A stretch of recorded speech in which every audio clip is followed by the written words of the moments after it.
தாம் கொண்டாட்டியை கூட்டு போகிறதுக்கு தாசந்தாட்டியோட மனு போட முடியும் அப்படிம்பாங்க.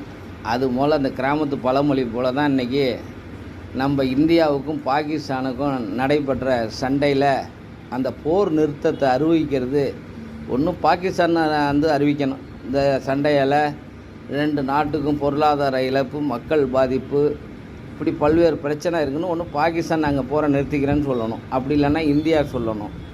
இல்லை 2 பேரும் சேர்ந்து சமரசமாக பேசி 2 பேரும் அறிவிக்கணும்.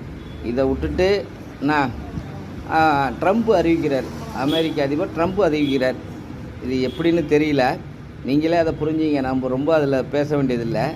ஏன்னா இது வந்து ஒரு எப்படின்னா நாட்டு கௌரவம் சம்மந்தப்பட்டது.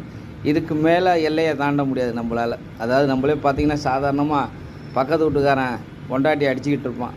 போய் நம்ம கேட்டோன்னு வச்சிங்க, என் பொண்டாட்டி நான் அடிக்கிறேன், நீ யாரையும் அதை கேட்குறதுக்கு, நாங்கள் இன்றைக்கி அடிச்சுப்போம், ராத்திரி ஒன்றா சேர்ந்துப்போம் அப்படிம்பாங்க. அது மாதிரி தான் இன்றைக்கி நிலைமை வந்து இந்தியாவில். இப்படி ஒரு பிரதமர் இருக்கார். இவரை வந்து தாழ்த்துறதா வாழ்த்துறதான்னு தெரியல. நீங்களே அதை முடிவு பண்ணீங்க. நன்றி, வணக்கம். உங்கள் நாவுக்கரசர்.